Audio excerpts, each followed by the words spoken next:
You want shirts? I got shirts. It's only a game. Why you have to be mad?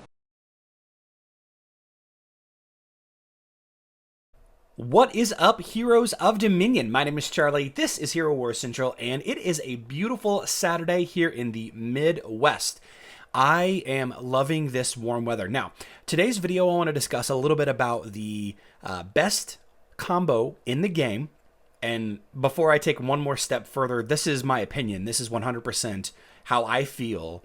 And I know that there's going to be a lot of arguments about what is the quote-unquote best combo in the game. But I feel that Kark and Faceless work so well together on so many levels that I just don't feel like any other combo really compares. Maybe Lars Krista, that argument can be made, but I don't think anybody else.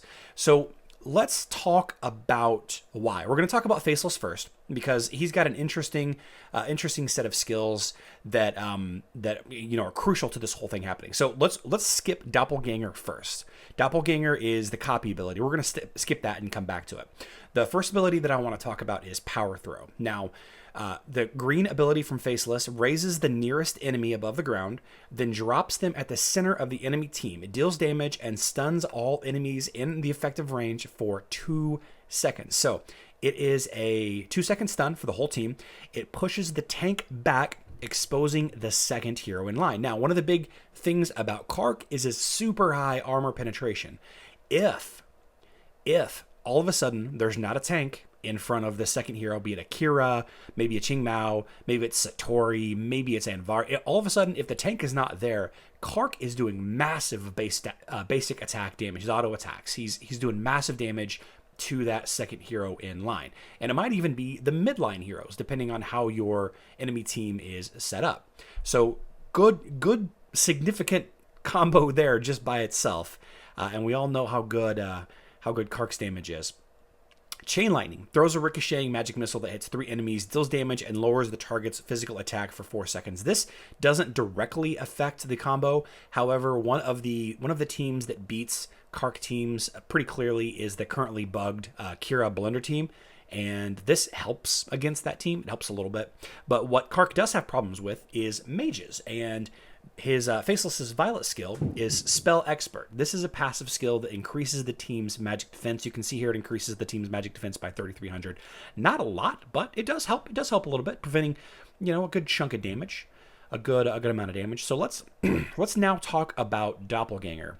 Now this is an interesting ability. It is often misunderstood, and we're going to clear that up as best we can right now. So Doppelganger will turn into the enemy or ally who last used one of their ultimate abilities and use that ultimate ability. So in manual fights, Faceless is ridiculous. In auto mode, he's strong because you never know what he's going to do. But the way that the teams usually line up, Kark, Nebula, and then Faceless, Kark, Jorgen, and then Faceless. Often is the case, Faceless will use Kark's ultimate ability because Kark will ultimate first. So the copied ability gains level 260. So where does the damage come from? Well, one of the glyphs that Faceless has, is an odd one. It's physical attack. So he has a physical attack glyph, he has a magic attack glyph, and he has magic penetration. So why does he have a physical attack glyph? Well, it turns out that physical attack will modify physical attack ultimates. Pretty simple stuff there. If you're using Galahad's ult and it's modified by physical attack, then this glyph will benefit that skill more. Alternatively, he's got the magic attack glyph there at the top center, his first glyph. That'll benefit that'll benefit his his magic attacking ults. But since we're talking about Kark, put a pin in this for now. Put a pin in this for now, and we'll come back to it after I discuss Kark's first skill. So let's go talk about Kark. Kark, old Squidward, old Squidface, Bob, whatever you want to call him, he has this gray ultimate, Nexus of Horror. Kark throws into the air 3 enemies with the lowest health. When the affected enemies fall back down, they get stunned for 2 seconds. So this is a guaranteed stun. This is a knock-up. So what is missing here? What is missing? It's damage. Damage is missing from this ultimate. So why is Faceless copying this ability so good on many levels? Let me break it down. So his green ability is a shield. Kark opens an interdimensional rift that can block enemy physical attacks for 8 seconds, and he gains extra energy for each attack blocked. But his deadly tendrils, while Kark is alive, he strikes every enemy who is thrown into the air. If the enemy level is equal to or less than 130, Kark does double damage. So I'm at max level, I do double damage. So important to note here, the ultimate ability, Nexus of Horror, does not do damage. It does 0 damage. All it does is it knocks 3 enemy heroes up into the air. Kark's blue ability is what does the damage. That's why his teams are so strong. It's this blue ability in keeping Kark alive. So when Faceless copies Kark, it doesn't need his traditionally weaker physical attack skill to modify the attack. Having that physical attack glyph maxed out is inevitable, so it's kind of a non-issue. But while you're leveling up, it's why Kark and Faceless make such a strong team, and they're able to take out teams so much higher than them, because you don't need a physical attack modifier on Faceless's ultimate like you would, other heroes like Luther or Galahad or, Lars or whoever you're copying, Martha. And this double damage is ridiculous. So back to Nexus of Horror. The 3 heroes that are knocked up are the 3 enemies with the lowest health. And who is often in second position? Your primary damage dealer. In this case, in the Kark teams, it's Kark in position 2. In the Anvari Blender teams, it's Kira. In a lot of the Satori teams, Satori's in position 2. So if Faceless is able to knock back the tank, exposing that warrior, that support hero, whoever's in that second position, and Kark's basic attacks choose that lower health hero down to be one of the lowest health heroes, then the Nexus of Horror will hit that hero instead of maybe one of the supports in the back, or maybe the healer in the back, effectively taking the opponent's damage dealer out of the fight for 2 seconds because of the stun, and killing them quicker because the Nexus of Horror ability is hitting them instead of another lower health hero. Finally, we have survival factor. Attacks against enemies thrown into the air heal the hero for a fraction of the damage dealt. So now, not only are we throwing 3 heroes in the air with Nexus of Horror, but we're also knocking heroes up with Power Throw, Faceless's green ability. We're also copying Kark's knock up, which Kark also does damage with.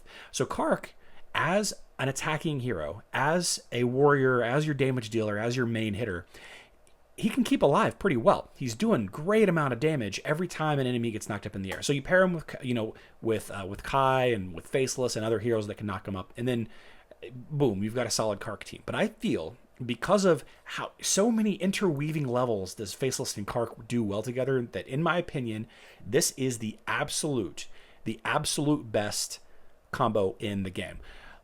What I want you guys to do now is go down in the comments and let me know what you feel is a better combo. All right? The twins, give me your best argument why the twins is a better combo. Give me your best argument why Kira, Sebastian, or Cleaver, Astrid, Lucas that we did last week. Give me your comments on why they're a better combo.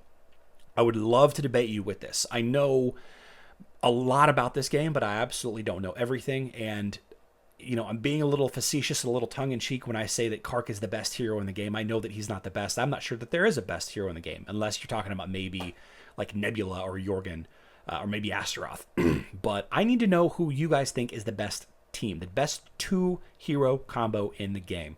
And if you can come up with one and you convince me well enough, I will give you a skin. Just like in my regular skin sweepstakes, I will give you a skin if you can convince me that your team is better than mine. All right. So now we got a little skin in the game. A little skin in the game. So with all that being said, I am very much looking forward to this month of May. We have a Kark event. We have a Judge event hopping off right now. We have a Kira event, an Astaroth event. We've got a cool little spring event. And this is just on mobile. We don't know what's going to happen on Facebook yet. Super exciting, the month of May. Perfect timing. We're all stuck inside. We're all, going a little stir crazy, a little cabin fever, whatever you want to call it. Take advantage. Stay safe, but play a lot of games. Play a lot of games, man. Just this is the best time. This is the best time ever to play games. There's no bad reason to.